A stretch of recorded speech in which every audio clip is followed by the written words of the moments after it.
Hello, and welcome back to another episode of Critical Reactions with your host, Bryan. It is Monday, it's the start of a new week. We're going to start a new theme, and this is a 2-week theme because we're going to have to look at 10 tracks. The theme is called From First to Last. We're going to be looking at an album, we're going to be looking at a track from a band's first album and a track from the band's last album. And to kickstart this, we're going to be checking out Katatonia. Today we're going to be looking at something off of their Dance of December Souls album. The song is Without God. Tomorrow we'll look at a track off of their brand new album, which I literally just learned about a couple of days ago. This timing couldn't have been better. Completely unintentional though. So let's dive into this and see what Katatonia is bringing to the table with Without God.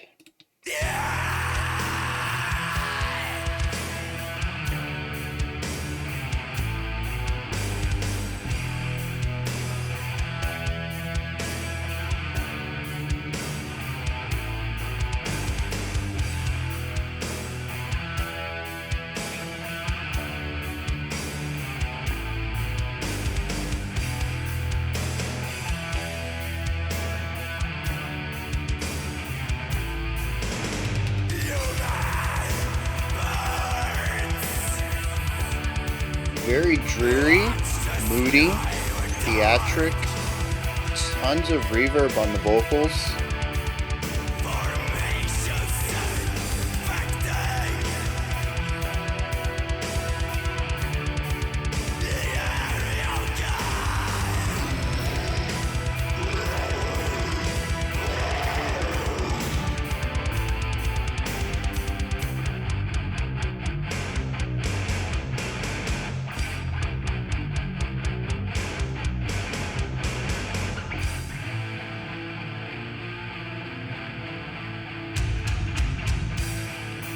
Massive drum sounds.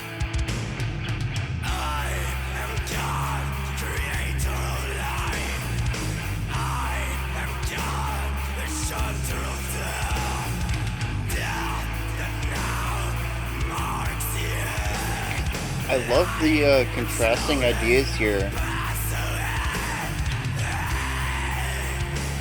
Very rigid and harsh drumming and vocals, but this guitar is like a nice legato flowy thing.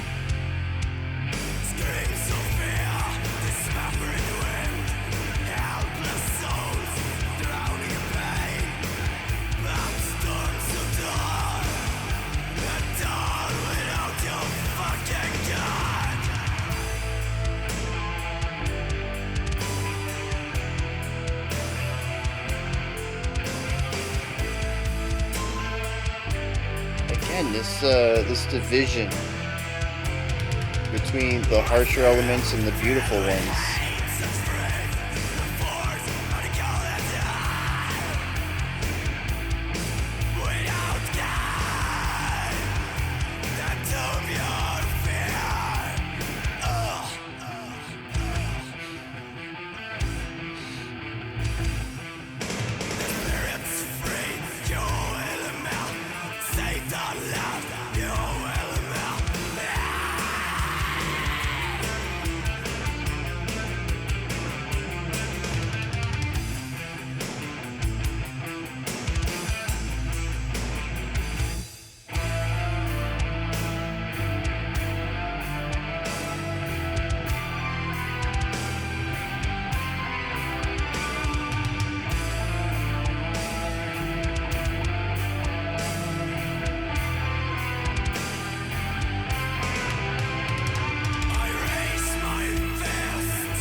We've had Katatonia on the channel a few times.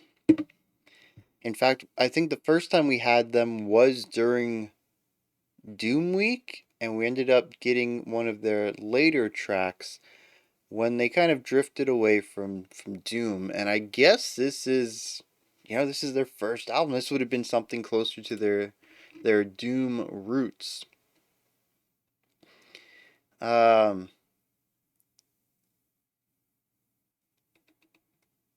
it's just, it's just it's really interesting to hear how a band started, or sorry, to be introduced to a band on their more palatable side, and then get tossed into some of their older works when they were doing something very different.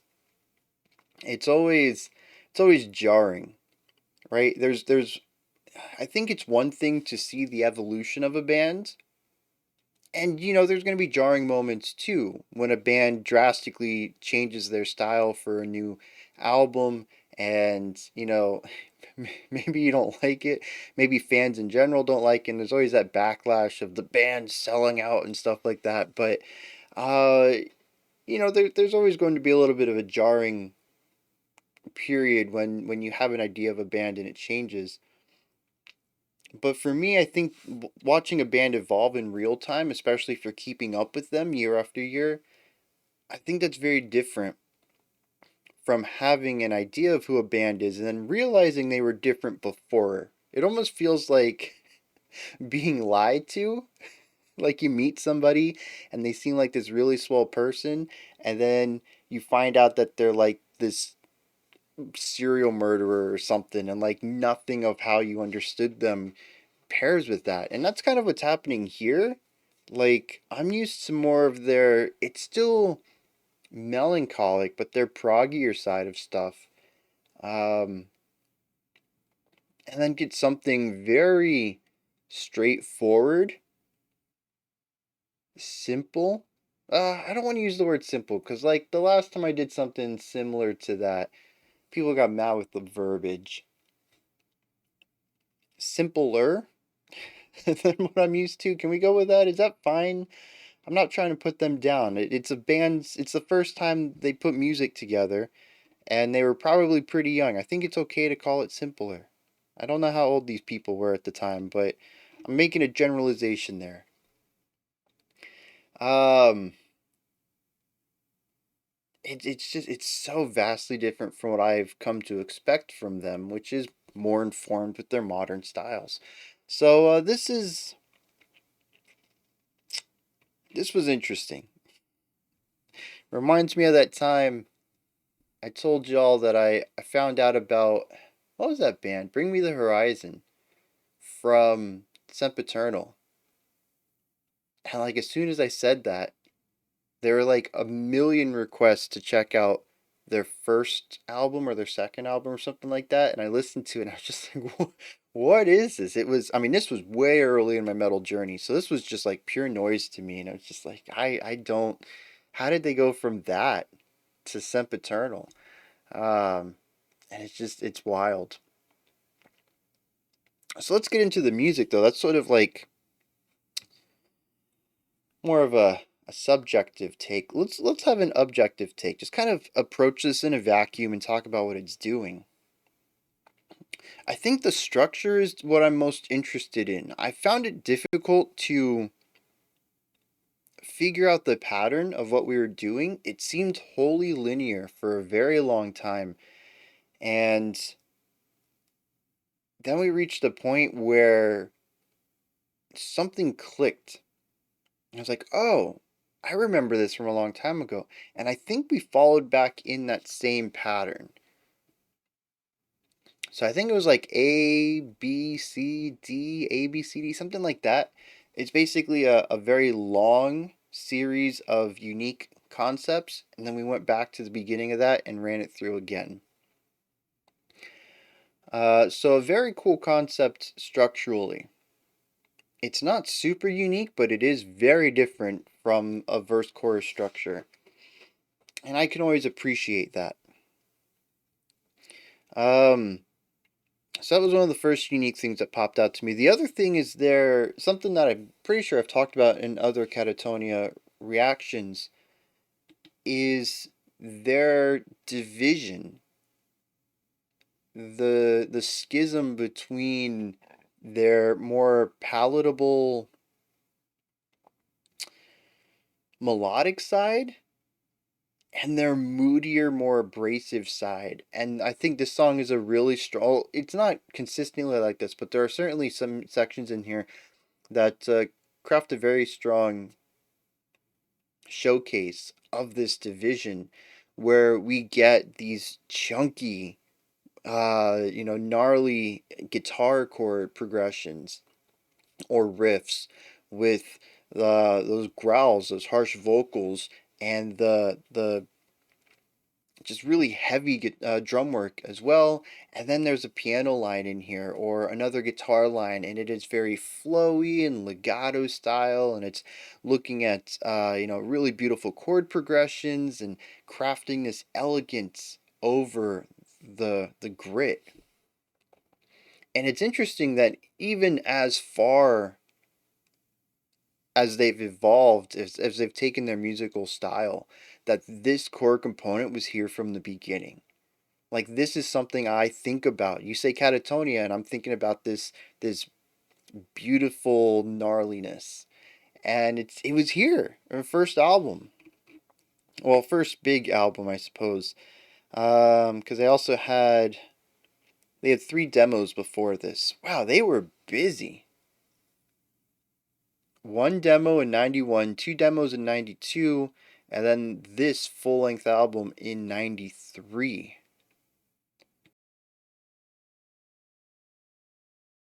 That's a lot of work. That's You can tell they wanted this. They wanted to be a big band. They've put out a ton of full length CDs too. Yep, with Sky Void of Stars came out on Friday. Um oh yeah, right here too. Their early was doom death metal and later was gothic alternative prog rock prog metal. Man, that's a lot of changes. I wonder if it would be better to, instead of just saying earlier and later, having eras, because it seems like this band went through a lot of phases.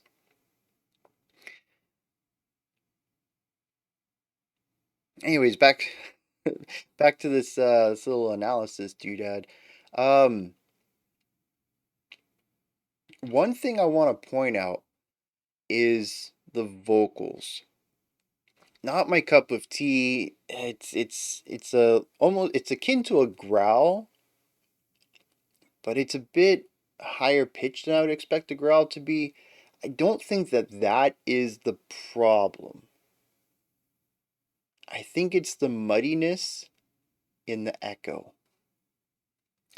There isn't a single moment where the vocals don't start in the middle, echo to the left, bounce over to the right, and I think go back to the left again. The strange thing is that the echoes aren't all even or expectedly uneven. A normal echo that you would craft just by yelling in a place that has a lot of reflective surfaces in it is that the echoes are going to get quieter and quieter as the sound waves flatten out. That doesn't happen here. The first echo that's left pan feels quieter than our second echo that's right pans, and it almost feels like we get the full harsh and then like a whisper and then the fry crackle, almost like the perceived tone, well, would be over here, and the fry crackle gets separated out where they're brought together. This is what the person's actually making with their vocal cords or with their false cords. What they're making with their body. And then we get one texture of it, and then we get another texture of it. It's At least that's what it sounds like. It's kind of weird, but they all overlap. It almost turns into a bit of a canon because it's not, there's no handcrafted molding of it. Like it would make sense when we have these single syllable sounds. He does some sort of vocalization sound at the end of one of the sections. It always gave me a chuckle. I don't remember what he said, what kind of sound he made, but it always gave me a chuckle. I think because of the echo. But anyways, that really works because you get this sharp attack, and by the time it's starting to fade out, you get the next one. By the time that's starting to fade out, you get the next one. But when you have these really long, well, syllables, sometimes just holding these notes out, but these long runs as well, and our two echoes, and I still think there's a third echo in there, they're all overlapping on each other. It just becomes very muddy. It's an interesting effect. I don't think it's bad per se. It does give this song a a different vibe than I think I've heard in anything else. And the fact that it's unique in that manner, at least to my ears and my limited experience of listening to metal, that's kind of enough of a justification for it. But looking at the music, I really feel like if they wanted to keep the echoes, they should have been had less volume or maybe used more sparingly or went for more of a pop reverb and allowed and achieved this extra width and power to the vocals, because I think that's what they're trying to achieve, is that these words, the voice is so powerful, it's causing this echo to it, and we can achieve that in other ways that are uh, less ear catching and that require less space in the overall atmosphere. But I also know that I'm providing context, or sorry, I'm providing criticism to something that is, what did I say, 93, so 20 years ago. Um, and I'm also, so not only do I have 2 decades of modern production to compare this to, but uh, also, like I said, I don't know how old they were. I could have an entire decade of just experience, regardless of what year it is and what kind of advancements have happened there. If they were 16 when they made this, I've almost got 2 decades of experience just there. So yeah, I mean, it is a criticism I have against it, but I don't think it's a fair criticism just because there's so much that has changed both in their lives or just in music production in general. But it is a problem. I not a problem. It is something that I found distracting to the track. Um, Transitions, and I think this is just going to be another thing that comes from being a younger band, first time they put an album together.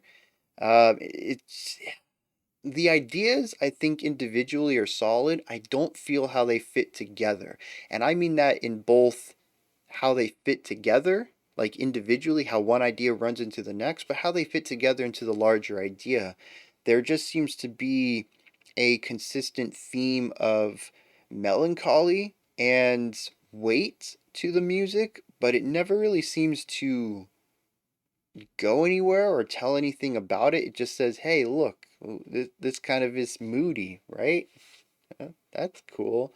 Um, and I just would have liked the music to have done something with that vibe rather than for it to kind of just exist and showcase several elements of it. Here's a moody vibe. Here's a different moody vibe. It's the same vibe, but we're showcasing that moodiness differently. And that's kind of what we get in a lot of this. I really enjoyed, because of this sort of quasi repetition, I really enjoyed that moment in the middle when we kind of went to something purely melodic. And we got away from the weight of the guitars and the drums. There was still a guitar there, if I remember right, but it was more preoccupied with crafting this beautiful line in isolation than trying to pair it and run it up against this, gnarly, gritty guitar work. And so it was a nice reprieve from that, but also just it was a contrasting element. It gave me something different to listen to, and I really enjoyed that.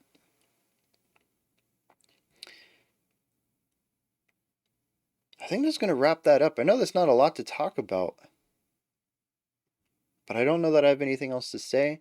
Um, the lyrics, someone's going to have to help me with this. Um,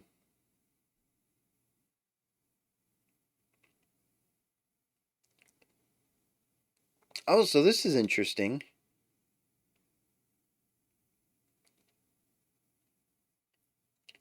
So I had mentioned that the structure was one large idea repeated in on itself, but that's not true. It looks like there's 6 sections here, and we repeat the middle 4. So we go A, B, C, D, E, F, B, C, D, E. I don't know how much of an indication this was of where they were going, but to me, I can already see some proggy roots being laid down here, even if they were sticking with some more typical riffage at the time. But I have no idea what this is about. Um, it says human birds watch the sky where dark formations sail, infecting the area of God. Then we have a part that says, I am God, creator of life. I am God, enchanter of death. Death that now marks you, life that slowly passes away. Screams of fear dismembering the ocean, or dismembering the wind, helpless souls drowning in pain. But storms of dawn, a dawn without God. I don't know. I wish I could get a grasp on what's going on here. Or maybe if they're shifting perspectives, because we have a section that says, my spirit fills with hate.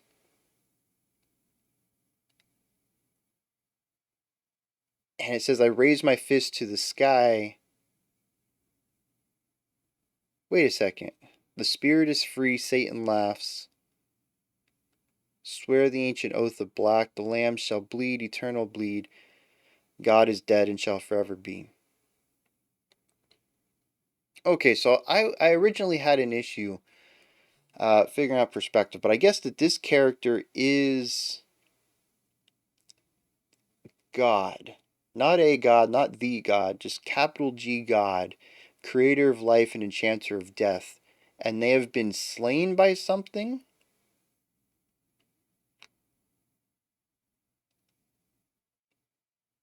And now there is a dawn without God. And he is spiteful for this? I don't know. It's all kind of going over my head.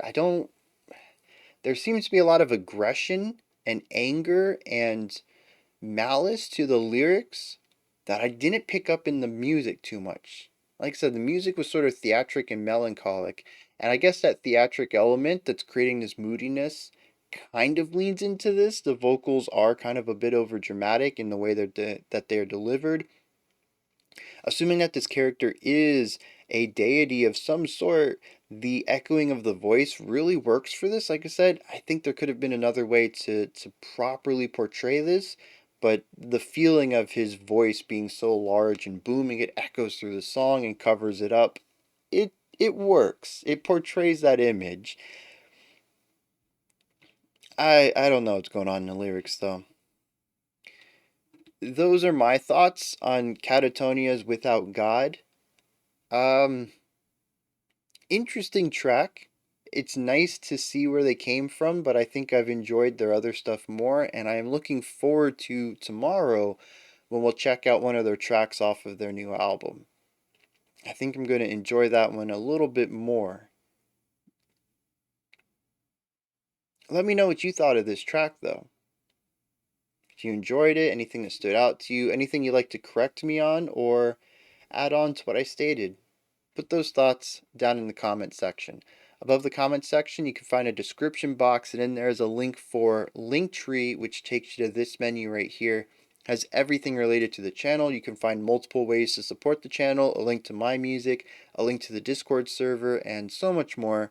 Above that, if you could, like, subscribe, and ring the bell. I greatly appreciate all three. We have a special selection today as well. Otherwise, I'll be back tomorrow, 5 p.m. Eastern Standard Time, 10 p.m. UTC. We're going to continue on with First and Last Week, checking out a track from Katatonia's new album, which I just said. Until next time, remember to be critical, not cynical, of the music you listen to, and have a fantastic morning, afternoon, or evening, whenever you choose to watch my videos.